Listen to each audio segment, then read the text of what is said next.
Welcome to the Ecom Collab Club podcast, where operators, risk takers, and battle-tested founders drop the lessons that cost them time, money, and their sanity, and share what actually works so you don't have to pay the same price. Hosted by Peter Gardner and Adam Pearce, founders of the Ecom Collab Club and Blend Commerce, the Shopify CRO agency, and proudly sponsored by OmniSend. Email and SMS marketing so good, it's boring.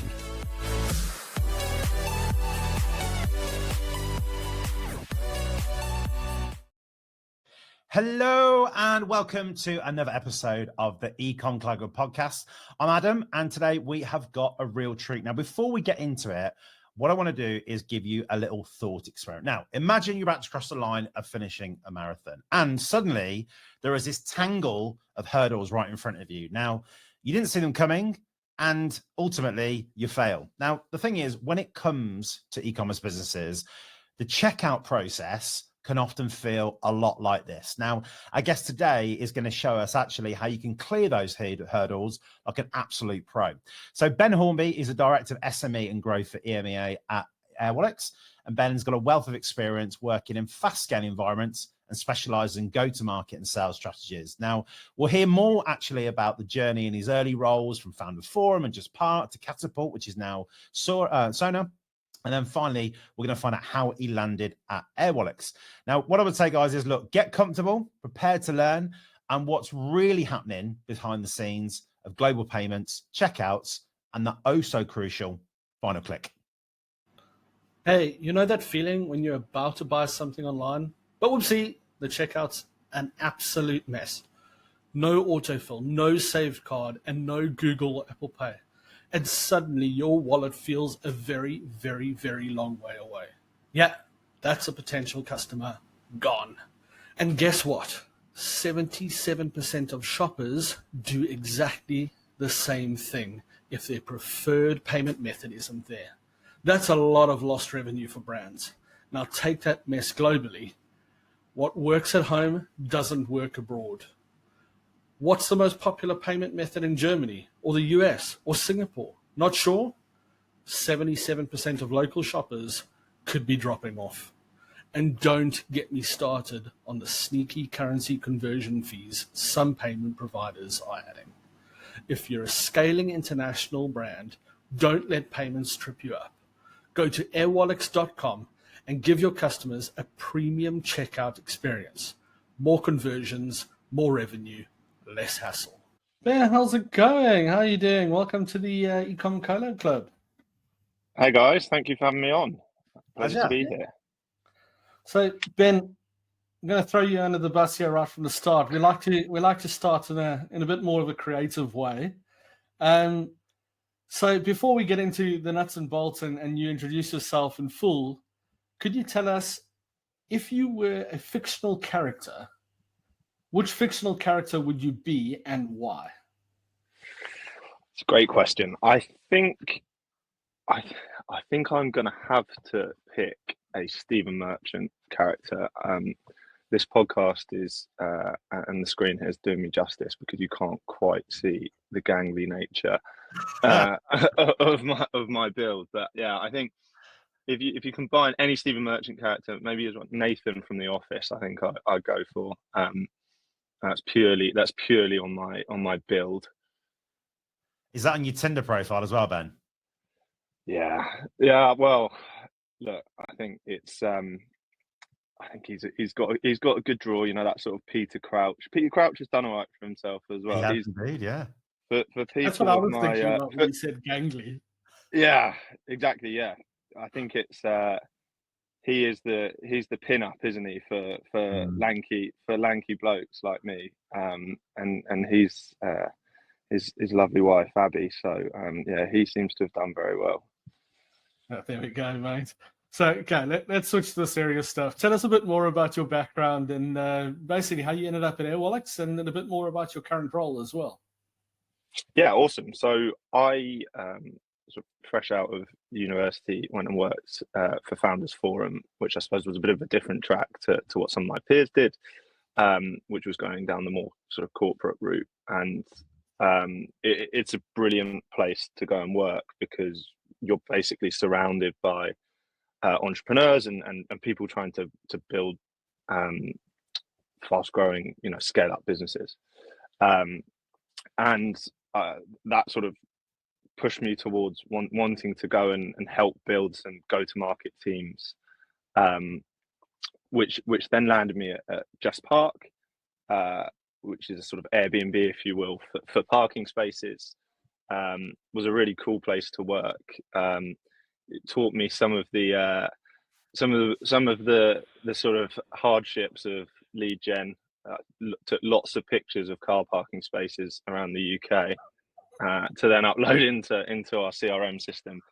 And then I moved on to a business called Catapult, which is the guys who built Catapult have gone on to build Sona now, which is a super exciting company, and had 4 and a bit years there building their sales team, and then landed at Airwallex to help grow our European business.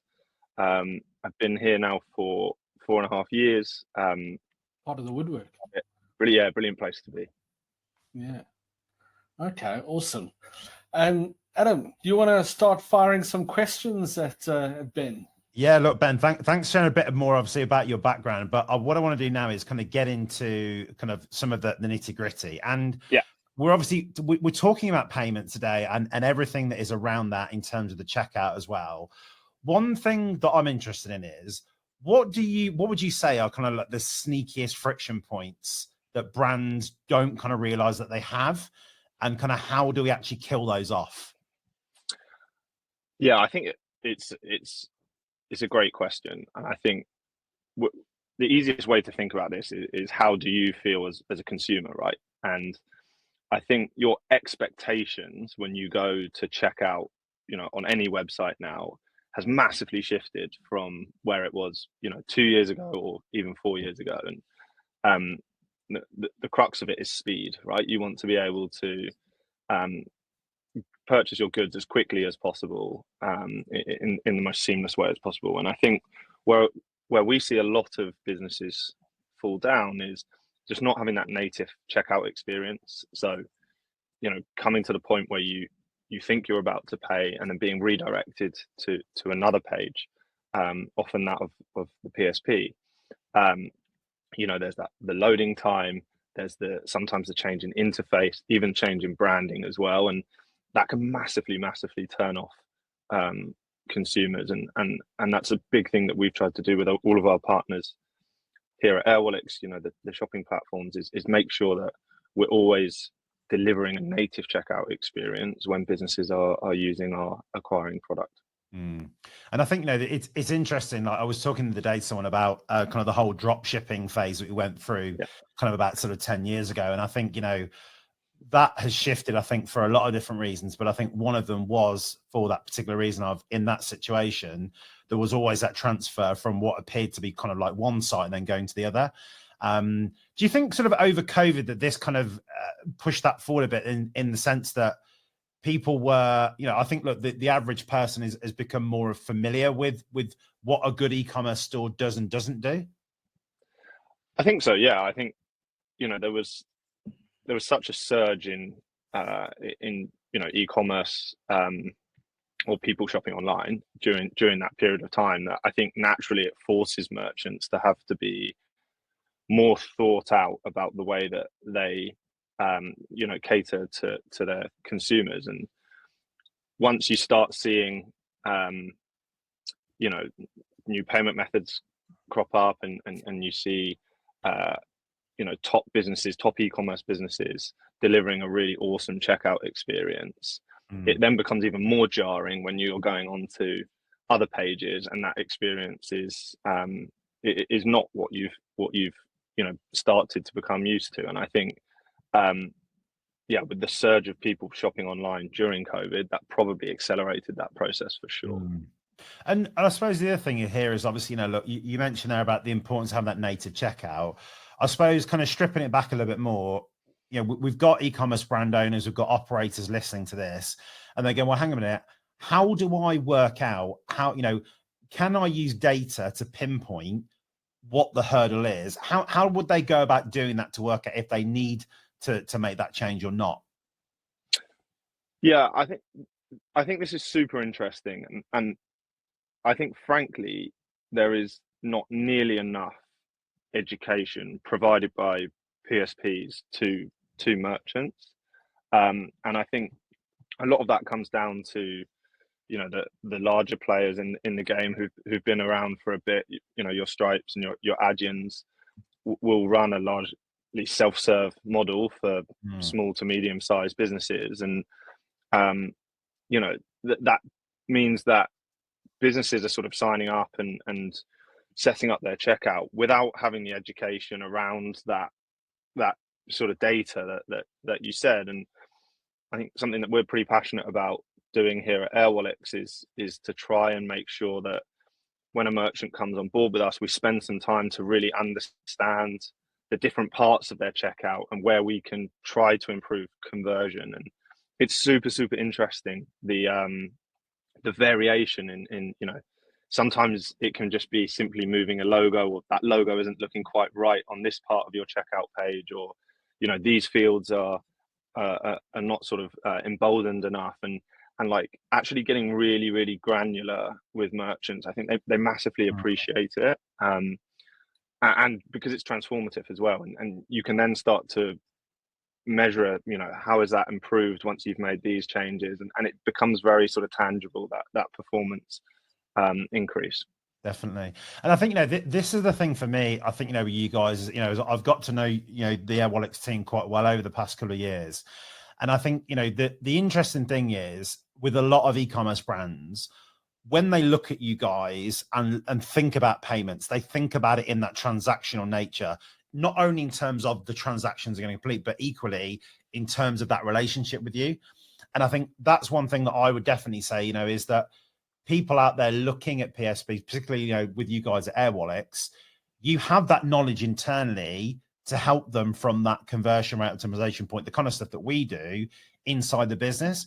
And I think, that's the thing I would say, look, people get a little bit, confused and probably a bit scared of asking that question, but it's in your interest and the brand's interest to do that, isn't it? Yeah, absolutely. And like, don't get me wrong, I completely understand why, e-commerce leaders, like, payments might not be the number one thing that they want to talk about or spend a lot of time having to think about. And I think sometimes we see merchants just get sort of pushed into a subpar offering where they don't properly understand, what they've quite signed up for, often with, not great terms and not great rates as well. But I get it, like, I think if you think about the last 5 years and some of the sort of macro challenges that businesses are facing, from COVID through to, more recently, the tariffs that we've seen Trump roll out the last couple of weeks, like, it's no surprise. Like, these are hugely, hugely impactful, macro changes that are going to make payments drop down the sort of priority order. But I suppose I couldn't encourage business owners to spend a bit of time, because I think that optimization that you can get by truly understanding and sitting down with people who do this every single day is massive, and it can make a meaningful difference to your bottom line as well.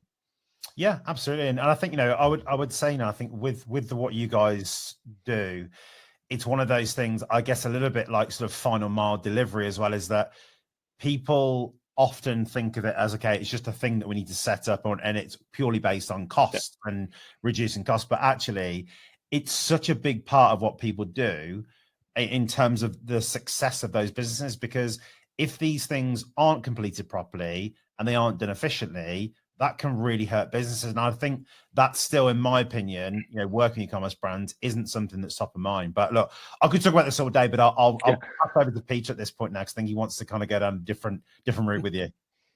We still want to touch on what he was saying there. Cool. We're talking about the biggest silent killer of e-com, that sorry, your card has been declined.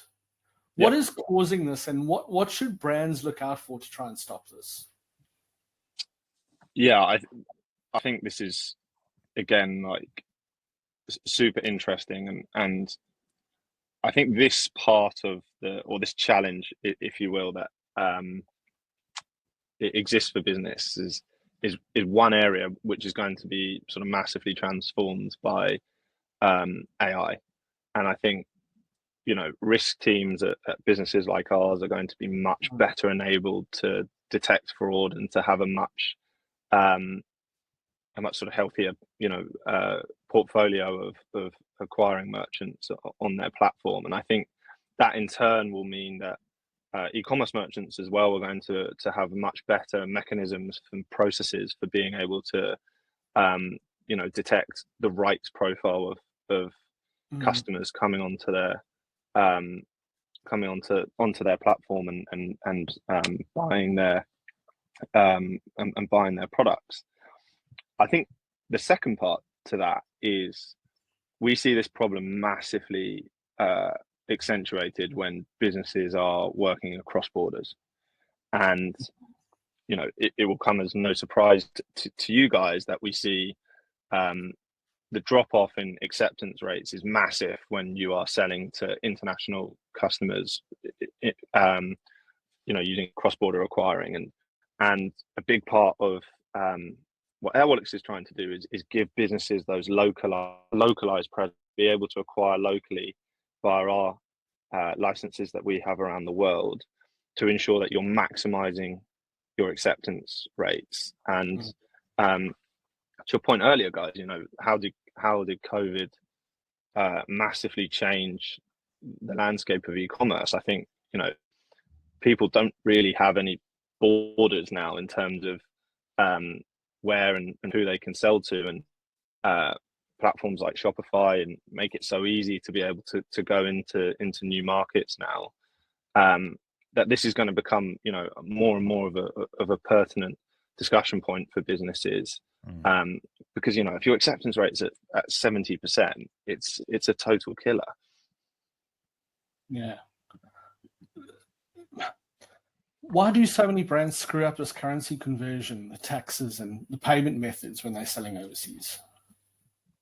Yeah, I think I'd probably split that into two parts. I think one is the currency conversion piece.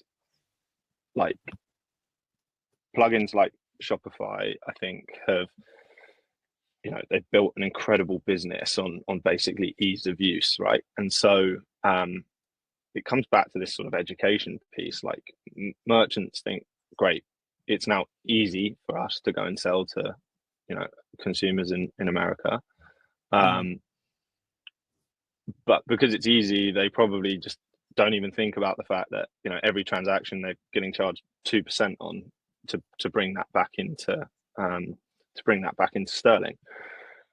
And I think that's because having the optionality of businesses like Airwallex and others, where you can actually build the sort of payment infrastructure to be able to have like a localized presence, whether that's a US bank account, a locally domiciled US bank account, or Canadian bank account, or Singapore bank account, wherever it might be, to then enable you to be able to collect and hold in those currencies. And it's amazing actually the number of businesses that we speak to who will collect in US dollars, have that converted back to sterling at a crazy percentage of like 2%, have to then convert it back to US dollars to pay their supplier base in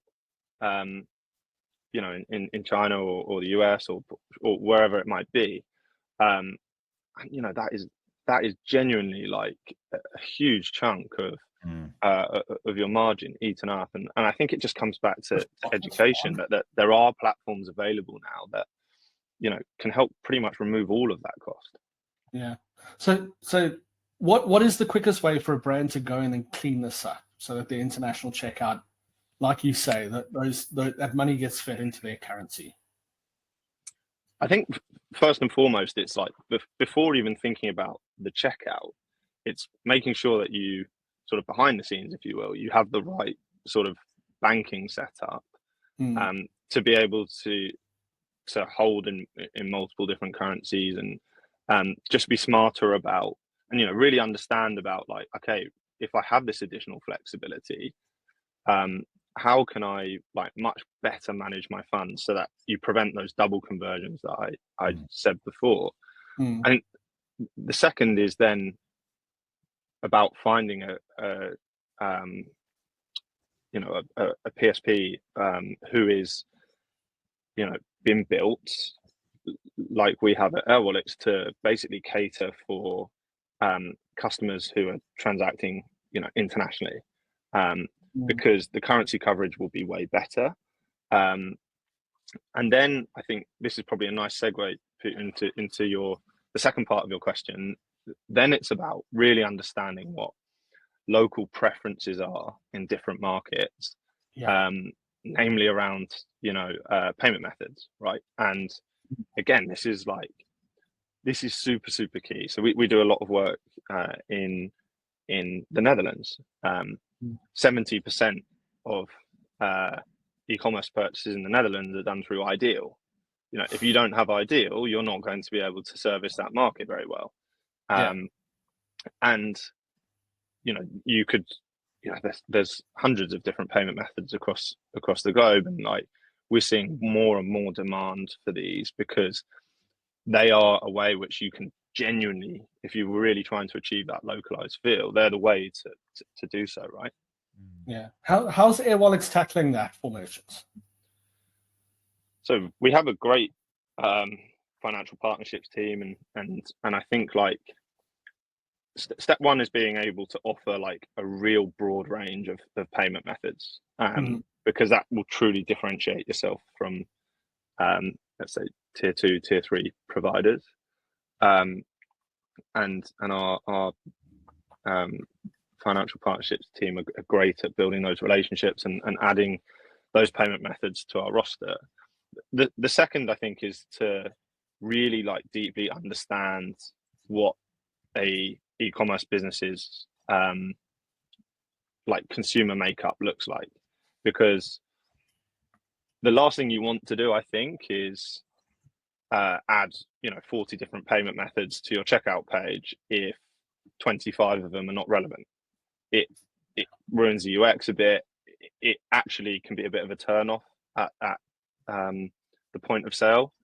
And so actually, again, it just ties back to that, like really trying to understand and have a relationship with the merchants that we work with, to really understand their business and what their growth goals are, and then advise them on which payment methods make sense to add and when. And again, being able to then look at the sort of analytics and say, look, you've massively increased sales here and here as a result of adding these. Like maybe as you move into this market, you can consider payment method X, Y, or Z. And on that point, actually, Ben, look, this is something we get asked a lot. You've got buy now, pay later, you've got crypto, you've got Apple Pay, you've got Google Pay. There are so many different options out there. From that brand's perspective, how many options is too many? Yeah, great question.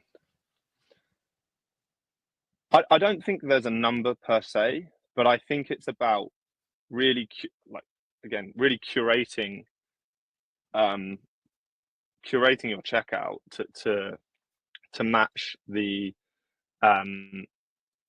profile of your buyers, right? And that's from a geographic perspective, but also from a demographic perspective as well.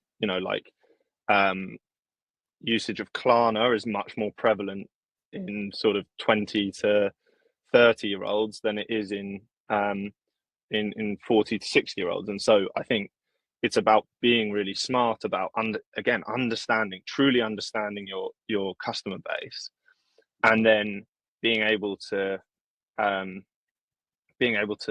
cater to that. And I'm sure my mum wouldn't mind me saying this, but like if she goes onto a checkout page and sees like 50 different options, she's probably going to be more spooked than my sister, who is 26 and is pretty familiar with all the different ways of paying. And so I think it's like, it's trying to have like a much more collaborative approach with our merchants. And I think like it's definitely something that the biggest players in the market, I don't think have done very well. You know, the majority of S&B businesses do not have account management support with, you know, your Stripes, your Adyen's, your checkouts of this world. And like, and what they really end up missing is like this sort of educational piece where they can like really go deep with their partners to understand their business better, and then, you know, in turn improve sales and checkout. No, I think that's the thing. And I think one of the interesting things for me is, you know, with payment methods, and we look at this quite a lot, is it's not only the experience for the customer, the availability, the cost to them as the business, but also in terms of what we tend to see with data is that certain payment methods can often elicit different lifetime values. And we see this a lot, you know, that when you look at a store, you will tend to find that one of the particular payment method they use, that particular type of customer that purchases does tend to be a stronger customer, more profitable down the line. And I think that's another aspect of it that isn't always looked at too, is that, you know, when you're on that situation where you do have multiple ones that you're offering, promoting the ones whereby you feel that it's actually strongest from you as a profitability isn't something that's done. And that's another thing, you know, I think with payments again is kind of going into this wider picture that you mentioned earlier on is, again, we're not generally thinking about that as an e-commerce community. We need to sort of hone out a little bit more and go, well, actually, look, there are things that we need to show people that we might not necessarily have thought we need to, but we do actually do that. And I think, you know, the other thing is when it comes to obviously the different payment methods are here, and I know you mentioned about kind of the local options there. With the buy now, pay later thing, look, this has been a bit of an explosion, hasn't it, the past few years? Yeah. And, you know, we see a lot of stuff on LinkedIn about, you know, sort of criticisms of it, you know, people criticizing about the fact that, you know, look, why are we offering buy now, pay later for food, for example? Does that, you know, it morally, ethically, is that right or wrong? But I think the thing with buy now, pay later is, and I wanted to get your perspective on this, in terms of buy now, pay later, is this kind of becoming the new credit card for the Gen Z generation, do you think? I think there should be some sort of social responsibility that if it is, that it's done so with the correct checks on it, right? Because, as I said, if you look at the age demographic of, you know, we think about the sort of Gen Z generation, it's obviously younger, and like what you don't want to be doing is having a whole generation of people running up like significant debt, because it's much easier now to go and online shop than it was, you know, when I was 20. It's much more there, and like yeah, I think that said, like used in the right way, it's an incredibly valuable tool, and one which like is an enabler for people to shop in a different way. And if you're a e-commerce brand, you need to be encouraging your consumers to be able to shop in as many different ways as possible, because not everyone's preference and you know, financial situation is the same. So I think like that was a rather convoluted way of saying, look, I think that there has to be some checks and balances on it becoming the Gen Z credit card option. But listen, I think it's a brilliant tool all in all or a brilliant methodology for e-commerce businesses to be able to offer, you know, a different type of way of shopping with them. Okay, cool. No, that's good to know, because I think it's one of those interesting things that, you know, as society moves and as you know, different generations come through, I think, you know, the way that we spend as well, I think we need to keep an eye on that. And obviously, you know, again, as a business, if you are dealing with different demographics and age groups and locations, like you're saying here, having that flexibility you guys provide is really, really good. And I think looking looking then sort of, I guess, more holistically, with your experience with Airwallex, would you say there is one particular or a couple of different payment methods that are kind of a must-have, either in terms of the actual payment provider themselves or a type of payment provider that you have to have for all markets?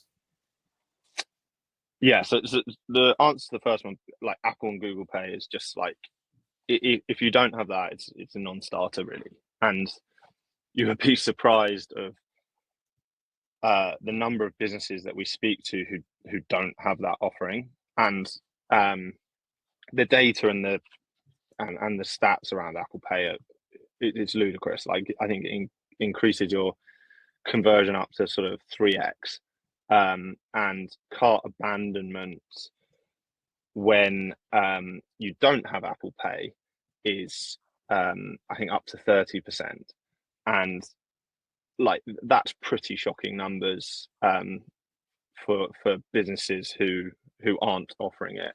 And again, I go back to myself as a consumer, right? Like, I got a new iPad recently and it didn't have my card details stored in it, and I went to go and check out, and then you're just like, oh no, just go back on my mobile, because I will literally do this so much faster because my card details are in there, my Apple Pay is sorted, etc., etc. And like the That's demand the that, yeah, it's the reverse of what if you don't have that option now, that's like the reverse of what a lot of people think that their typical user does. Yeah. Most people think that they're browsing on their phone, then going to desktop to check out. But yeah, there's definitely, that makes a lot of sense. Sorry, man, I'm completely cutting you off there, but it was interesting that you said that. Yeah, it's but it's true, and I think Apple Pay is obviously built for mobile checkouts, and I think now increasingly, like, we're not having to move off our phones, and it's something, again, e-commerce businesses will have to think about, which is your checkout experience and your website has to be increasingly more and more slick for the mobile shopper. And Apple Pay is just a huge part of that. And it's so interesting, I think, over the last 4.5 years that I've been at Airwallex, there's a very conscious shift from the more antiquated payment methods, let's say, like PayPal, to these sort of like one-click checkout options, Face ID checkout options that we now have. And I think e-commerce businesses have wanted to actually accelerate that shift, namely because commercials with PayPal are so shocking. But it's interesting how, like, I think there's been a dependency on like consumer trust to get to a point where like they're able to feel like, okay, now I probably don't have to pay through PayPal to feel that like this is going to be a secure payment for me. Yeah, it's interesting you say that. We find with demographics, when we're working with different companies, when there's an older demographic as the target market, we see that PayPal is still the preferred payment method. It's the one that gets people across the line the easiest because it's just got that trust element to it. But like you say, it's not as quick as the rest. It's No. and the younger demographics as we go through, like you said, it's Apple Pay, it's Google Pay, it's all the quicker methods that we're looking for at that point. Yeah, and I think, as I said, I won't reiterate the sort of ideal Netherlands point, but there are, when you think about the ones that you must have, it is amazing how that changes. I suppose we've spoken about demographic, and but it changes from country to country, and if you are in the German market, your experience is so wildly different to that of the NL, and same again if you move into Asia, and Alipay and WeChat Pay and all of those methods, like, you pretty much can't survive without them. So it's for sure challenging for businesses to stay on top of like what do I actually need, like what's a nice to have versus an essential to have. And I think like a huge thing about this as well is businesses also now, more generally, they don't want to have 6 or 7 different providers that they have to go and negotiate with. They have to, have money sat with all these different places. We hear a lot of demand for consolidation onto 1 or 2 providers, and we are at Airwallex very unique in that we help businesses collect funds, hold funds, and then pay out funds as well. And while no business moves their entire business banking setup overnight to a new provider, it's definitely the end state that we are trying to work with our customers to get to, where they can do everything through one interface. They can add all of these different payment methods through the same provider and not feel like they have this horrifically fragmented setup, which is massively time consuming for finance teams, across e-commerce businesses, who are also having to deal with all of the crazy macro stuff that we said before. And I think this is why the sort of focus on improving your checkout and the payment element of your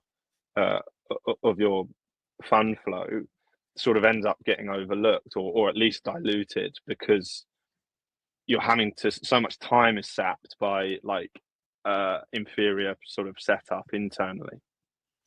Yeah, I mean, I think the other thing for me as well, Ben, just taking it a sort of step backwards is, even you mentioned there about sort of that consolidation and not having those different accounts, from an administration point of view, sounds like a nightmare. I think the other thing is, like, even just the research piece of working out whether you actually wanted, which ones that you do need wanting the best for you. And I think that's what you're also taking out of the equation here for a lot of people. There are so many decisions you have to make, particularly with Shopify, about which apps, which APIs, which tech you use, and in which way you use them. This kind of then takes some of that decision-making process out then, doesn't it, as well? Definitely. Yeah. And I think like you have to sort of wrestle with this, you have to wrestle with this sort of like competing priorities of businesses want something that's easy and that's quick, and consumers want something that's going to be easy and quick, with like also all the bits that we've spoken about throughout this podcast, which is actually getting businesses to take the time to really like deeply understand this part of their payment flow. It is kind of not, those two things aren't really conducive. And so if I did have one bit of advice, it is like the time you can save down the line to truly understand like the options that are out there, and some of the efficiencies that you can drive by moving away from the more old school players to is huge, and it's definitely worth that investment, even though it doesn't seem sort of conducive with the amount of work that finance leaders are having to do during these times as well. Great, thank you. Ben, I wanted to circle back to something that was playing on mind from what you said earlier. You were talking about how PSPs could communicate better with merchants. Is there a way that you can feedback? Is there a way that you believe that they could feedback more information about reasons why cards are being declined, why people are dropping off, where they're dropping off, and seeing, and then maybe even sharing, what's working for other merchants in their space, and then sharing that information with other merchants, anonymized. But is there a possibility that this should be something that PSPs should be doing? And ultimately, is it something that they can do? Yeah, I think it's definitely something that we can do. And I think reporting functionality is going to, again, it's something that's going to become massively enhanced by AI. We've already put a lot of money into improving that part of our sort of feedback loop with our customers. But it sort of goes back to this point of like the merchants have to care as well, right? And I think the danger, like when you speak to larger merchants, right, who are by nature, they've probably gone through a buying process once or twice before, they are super interested in like what are your performance rates, what are your auth rates, how does that vary across different markets?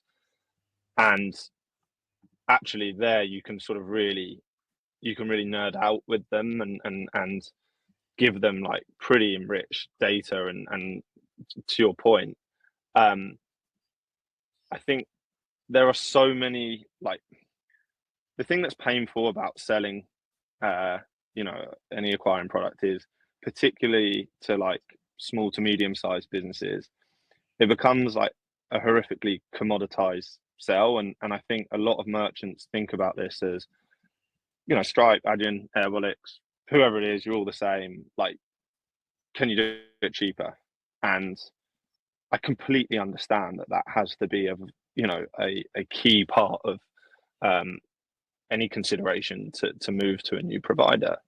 But actually, like, just taking the time again to be like, okay, can you actually really understand from an operational perspective what efficiencies are you guys going to drive that maybe Stripe don't? And look, listen, I think a lot of this is on the PSPs, because I don't think there is enough digestible, like anonymized data or one pages that businesses share. And I think it's a huge reflection for me, and like what we need to arm our commercial folk with here at Airwallex is to be able to tell that story in a way that is like digestible and doesn't involve a CFO taking an hour to come and sit with our sort of checkout specialist team, because frankly not everyone has that time.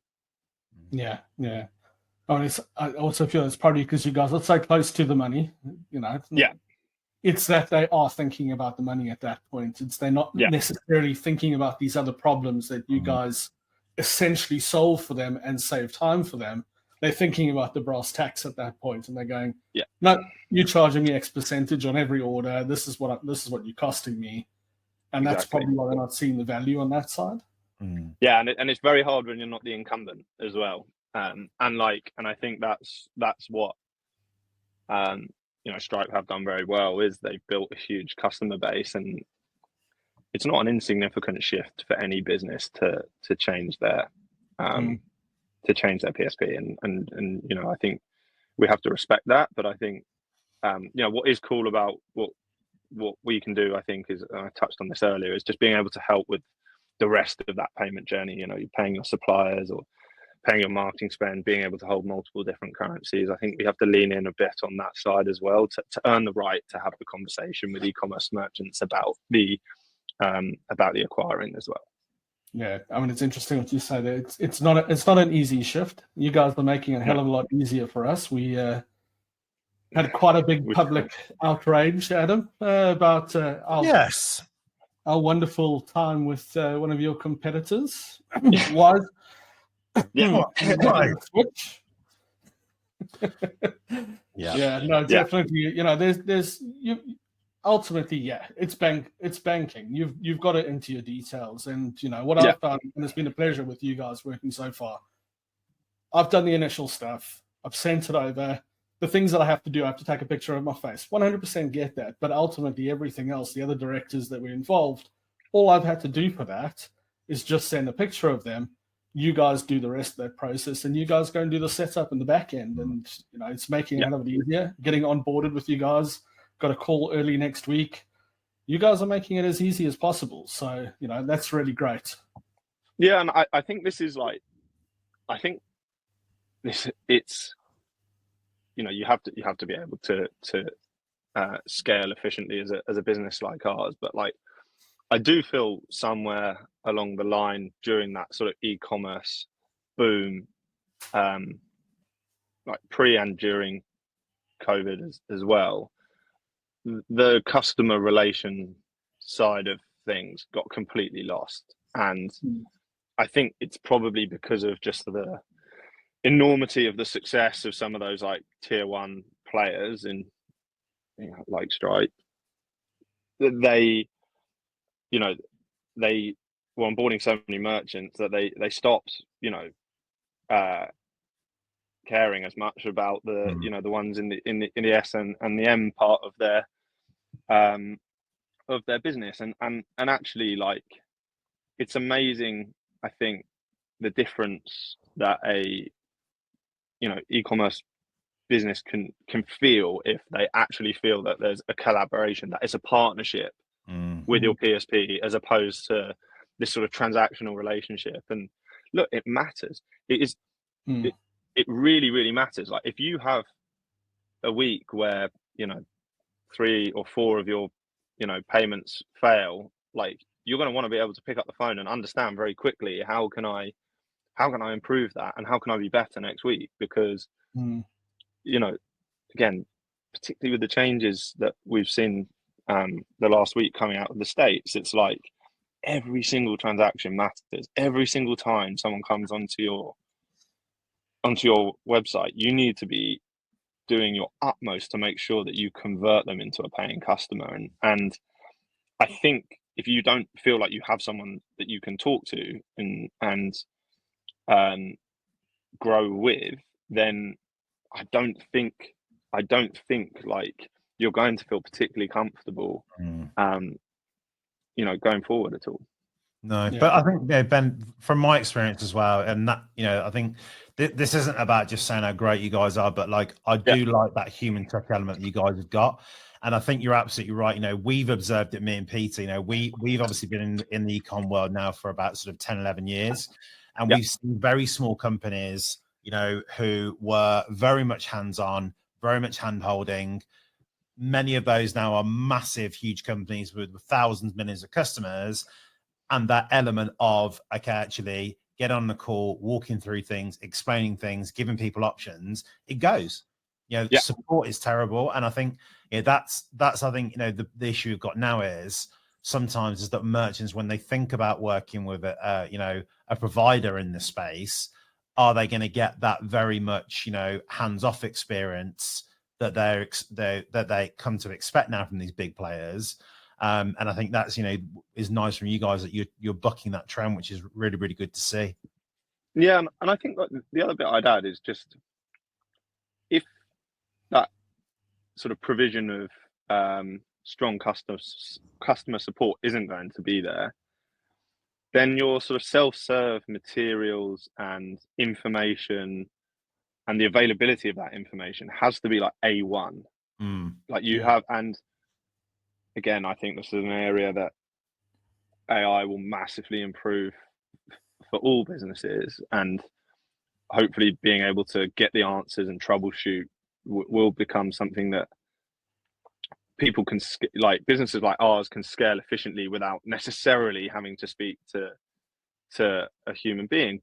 But that said, like, I think just having that comfort in your mind that actually I can have someone who I can speak to, and I understand 75% of my, or 80% of my questions can be answered in a sufficient way, via a chatbot or wherever it might be. But I still do have access for those, particularly for those bigger picture things as well. And for us, what I don't understand is, unless we really understand our customers and their growth trajectories and the markets they want to move into, it's very hard for us to accurately forecast our book of business as well. And so, very true. I think it's definitely a two-way street, that one. You said something quite interesting there about the customer support and the AI. We're currently switching CRMs and getting to a very powerful tool, and it's a beast. And I'm sitting with one of my screens has got that tool open. On the other screen, I've got ChatGPT. And every time I'm hitting a roadblock, I'm just literally asking ChatGPT, I've got to do this. And it's answering the questions for me. And I think it's just only a matter of time until that tool's built into all websites as well, where it's just, you've got this permanent assistant with any tool that answers all the questions for you. Yeah, I think it's genuinely like an incredible era of tech evolution that we're entering now. You know, we've invested massively in like improving internal processes, and we've sort of embedded a platform called Glean into our internal. So it's like an internal chat GPT, and it's just like the ease at which you can access information now, like internal information, is, you know, it's immediate. And we spoke, didn't we, earlier about, I suppose, how consumer expectations have changed, like in terms of how quickly you want to be able to check out.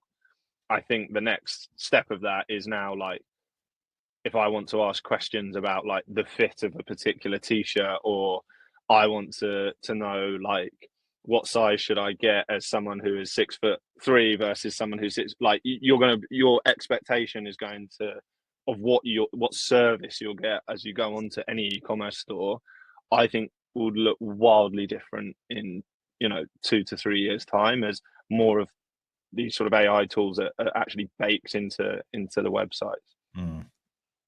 Do you sell stuff online? Then you need OmniSend. Yes, that OmniSend. The powerful yet refreshingly intuitive email and SMS tool that helps you make $73 on average for every dollar spent. Like watching steady lines go up and up and up? Just automate your email and SMS campaigns with OmniSend. Set it up once, then sit back and watch the sales roll in while you snooze. You're still awake? Then go to omnisend.com/ECC. Give OmniSend a try and start getting sales so steady they'll definitely put you to sleep. Don't forget to use code ECC30 for a 30% discount. Segueing back into what we were just talking about there, we're obviously talking about AI and you know, 100% with what you're saying in terms of expectations. Gone are the days when you can say, "Oh, I'll get back to you in 2 business days about this." Yeah. Like, it's just not possible anymore, can you? Yeah, no, not at all. And I think it's the same with delivery as well, right? Like I do feel for ecom brands, like I bought a new rucksack and it was like 5 days, and you are just fuming. You're just like, does it really matter? And yeah, it is incredible. It's just like, people want things like this. And it puts a lot of pressure on businesses. I think it's, you know, you have to have the sort of operational and logistics side of your business really well set up to be able to cater for this. And the worst thing is if you don't do it because you think it might save you some money and your competitors are doing it, you're stuffed, because, you know, that's what people want and expect. And I actually think one of the best checkout or sort of like consumer experiences that I've found is like through Nike, where it's just, they just sort of get it right. Like, you know, you have your logins, like it's super simple. And I mean, like, look, it's a bit like saying, you know, Man City are good at football. It's like, yeah, they're obviously one of the biggest brands in the world, but it's like, it's genuinely, I think, as a consumer, I just think, well, I'll go back there because that was so easy. You know, it's at my house the next day. It's they just nail it. And yeah, I think I do feel for smaller businesses, because those demands, that precedent's been set, and us as consumers now, like, if that standard isn't being matched, you'll immediately shy away from it and look for options where you can have those needs sort of satisfied. Ben, you need to move to Australia, because 5 business days is it's quick shipping. Yeah. Yeah. We've got it in record time if you get it in 5 days. Things take quite a long time to travel this country. To get it's a long way away. Yeah, it does. It's been quite a learning curve coming from the UK and having Amazon sometimes same day shipping, and then going, might get to me in 2 weeks' time. This is great. Yeah. No, Look, Ben, we're going to open it up to Q&A.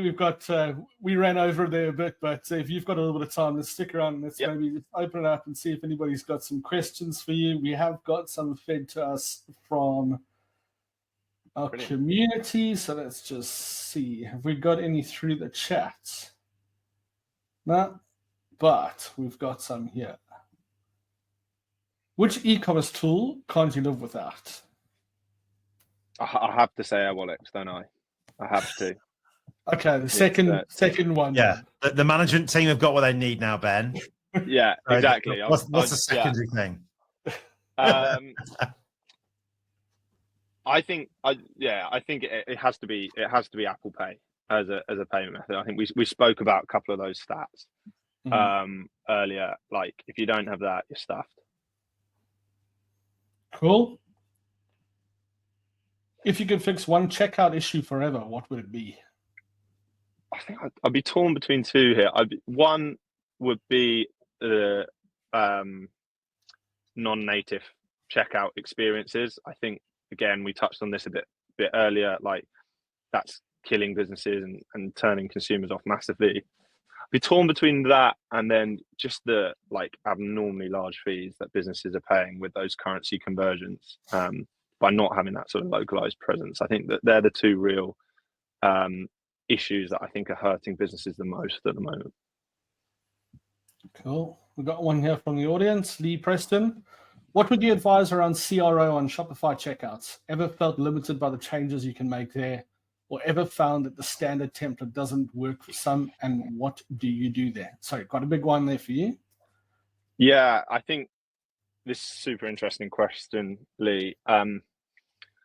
Shopify, I think, are they're very good at sort of keeping control of their customer base, right? And so there are certain limitations on third-party providers and acquirers on Shopify, which I think are sort of manufactured, if you will, to make sure that as many businesses as possible keep using Shop Pay.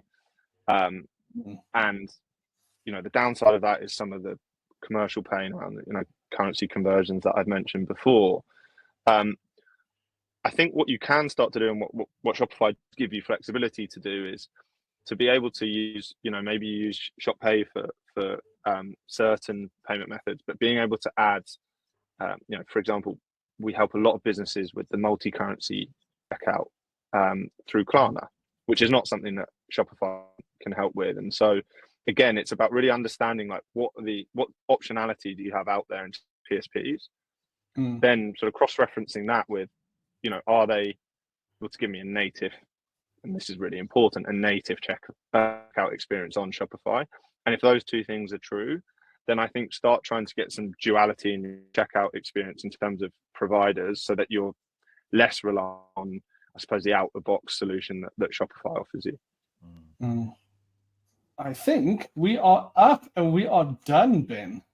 Ben, awesome. Thank you so much for coming on and enlightening us today about Airwallex and the checkout and how you guys can help on that front. Yeah, no, 100%. And guys, thanks so much for having me. It was a pleasure. No, thank you, Ben. And guys, thank you so much for tuning in. If you like what you listened to today, do use a like or a share on the channel that you're listening to us on. And we'll be here same time next week with the Ecom Collab Club podcast. Cheers. Thanks for listening to the Ecom Collab Club podcast. Make sure you like, subscribe, and join our community at ecomcollabclub.com/community.